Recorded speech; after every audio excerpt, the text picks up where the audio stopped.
Welcome to the Fitzwilliam Museum. My name is Helen Strudwick and I am Senior Curator for the ancient Nile Valley. The Fitzwilliam Museum is actually part of the University of Cambridge, which means that everything that we do is underpinned by very detailed research. And a lot of that research is actually reflected in the exhibition that you're going to see with me shortly. So, come on in.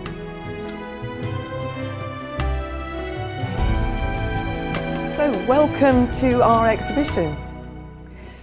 We're looking here at the people who made objects that we see very often in museum displays around the world. These people were often not the people that one focuses on when visiting museums, because there's so much information about the pharaohs of Egypt, the gods, ancient Egyptian religion, especially stories around the afterlife. So when people look at objects in museums, very often they focus on the outer surface, but what we want to do is look at the detail and sometimes also at the undersurface. So if we start with looking at an object that's right here, this is a mummy case that belonged to a man named Nachtef-Mut, who was a priest in ancient Egypt. And we can see the usual kinds of decoration on here we might expect. And what we might usually focus on is, for example, the text on here, which gives his name and his relatives' names. And also this wonderful figure here of a winged sun god with a disc on his head. And what we want to do in this exhibition is look at those sorts of things with you, but also take you deeper into the making of this object. So this object is actually made out of linen and glue in a technique very similar to the production of papier-mâché. And over the top surface of that is a white plaster-like paste layer that creates the basic surface on which the decoration has been applied. And unusually, on this object, the creator of the decoration has carved into that surface. So the details actually stand out proud of the background, and that's incredibly unusual. There are 5 other examples of this in the world.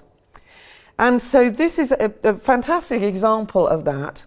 We can also see on here the way that the paint has been applied very carefully, and the application also of gilding on here. So the sun disk actually on the head of this god is gilded, and we can see another sun disk up here. And on the face of this object there is also gilding, and on the ears. And if we look carefully at the ears, we can see that the gilder used little squares of gilding. And that's exactly the same as people who work today in gilding. They use these little books of squares of gold leaf, which they unpeel and then apply. And it's exactly the same as what was going on here. So we can look at objects like this and gain a lot more information than you would expect perhaps about how these objects were made. Adding to this, we're also looking at statues and commemorative objects left behind by these makers, showing how they wanted to be remembered as they went forward into the afterlife. And then we have other objects like receipts and sales documents. So they all help together to build a picture of the way that these people worked and lived, and help us to shine some light on people who are normally a bit overlooked. So come with me now and we'll go and look at how objects were made in stone.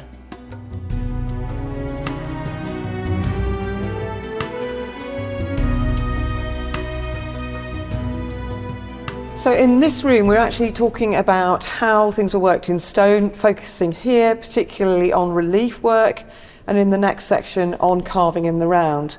But I want to show you something really fascinating here. This is a shrine dedicated by King Thutmose III to a temple for a goddess called Nekhbet. And we can see him here with Nekhbet, but in front of him is a tiny little inscription which actually looks like a signature left behind by the person who carved this. And it says clearly here the word zesh, which means scribe, and then we've got another word that is ked, which together means probably something like outline draftsman, so the person who created the design. Unfortunately, really frustratingly, we still can't read the name. We've shared it around the world with people who are experts in hieratic, but sadly Nobody's actually come up with a reading for us yet, so we're frustrated by not knowing the name of the person. But it's really unusual to find something like this signed by the person who created the design. And now I want to show you another mark that's been left by a maker, and this time it's in the section looking at pottery.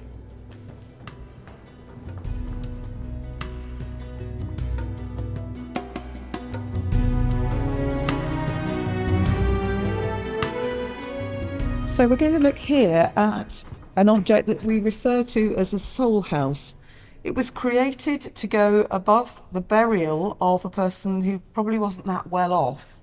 It served as a place where people could leave offerings for that person. And it's in the form of a small building. It's made of clay, and the potter who's made it has started first by creating a framework of wooden sticks. These have been then used to apply the clay around, and we can see also where the potter has added in steps up the side, and he's created the steps themselves by pinching the clay quite simply. And so there are fingerprints actually in the clay left behind by that maker. There's also some, to encourage you, if I don't put it that way, to leave some offerings. There are some examples of offerings actually in the clay also there. But there's a wonderful feature actually underneath this object, and that is a handprint that's been left behind in the process of creating it.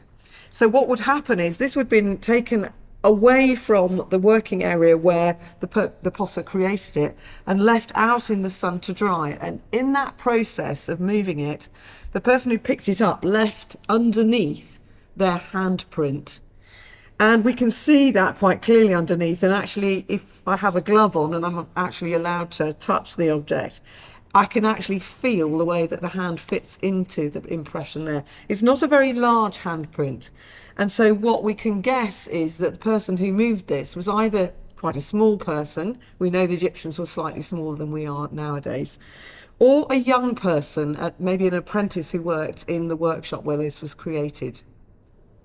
I want to show you another pot now as well. The object that we're looking at is this large pot, in this case over here. This was the subject of a lot of study by our conservator, Susie Pancaldo, who has literally put it together for us because it was found in many pieces. Her study has shown that it was made of several pieces of clay put together, and then it was decorated with what we can see here, this lovely blue colour, and fired in a kiln. Egyptians were very fond of this colour blue, and this was made into a material named faience, fired at quite a high temperature in kilns. And the next part of the exhibition looks at generally working with fire. In this room, we're looking at the way that materials that required great firing at high heat were created by the ancient Egyptians to create objects made of faience like this bright blue material the Egyptians really treasured because it was a sort of substitute for lapis lazuli, which was much more expensive. And we were able to look together earlier in our workshop downstairs at a particular faience vessel that was made for the tomb of a king. And I was able to show you the way that it was created and the inscription that was written on it. And by studying that object and a number of others from that tomb, we're able to see that there were several workshops working to create objects for one tomb. But now I want to take you into the next part of the gallery, into a really special space as far as I'm concerned, because all the objects in there are made of organic materials, which are just small miracles of survival from ancient Egypt and are preserved because of the dry climate in Egypt. So do come through and see some fantastic objects.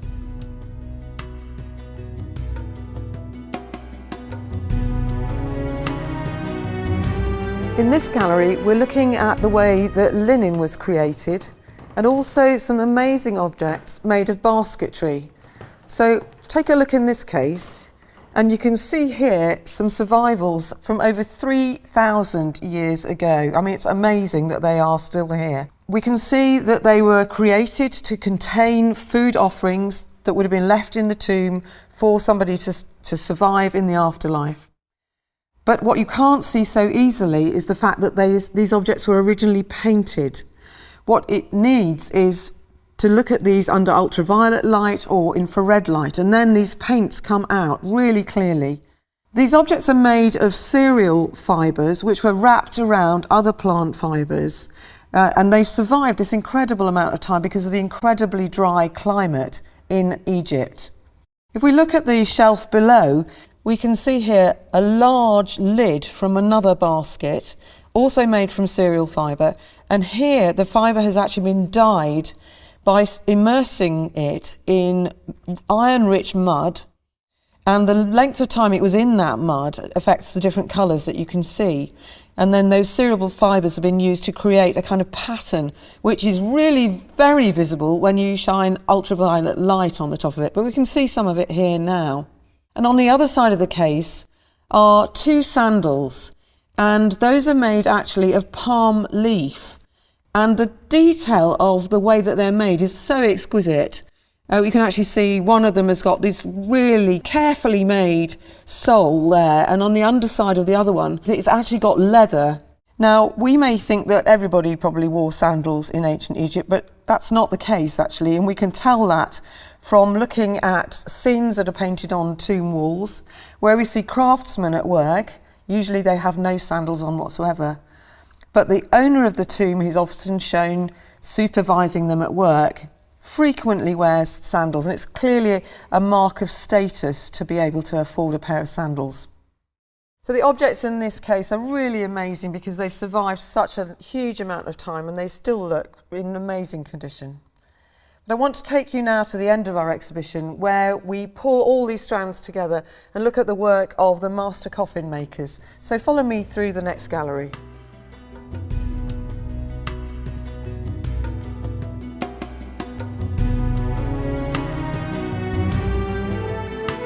Over the last 11 years, we've been studying in great detail the coffins in the Fitzwilliam's collection, and that's really shown us the way that these people worked together with other craftsmen and the materials that they were producing to create some fantastic objects. We can see here, for example, what we were looking at before, a cartonnage object, and this is a case of a mask with gilding on it. And over here we can see the face from a coffin that would have been inlaid with eyes, and we can see some different examples of eyes made of bronze, made of stone, made of glass, and made of faience. And we've got a gilded beard here, again with gilding and with glass inlays.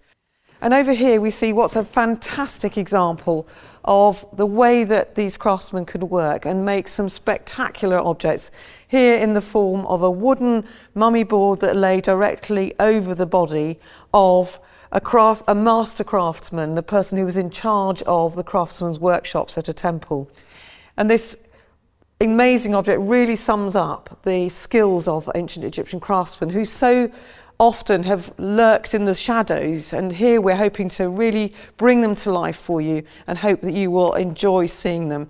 So if this has inspired you to come and visit the exhibition, I should say this is only a very small taste of what's available to see here. And if it sparked your curiosity, please feel free to come to the museum, where you will absolutely receive the warmest of welcomes.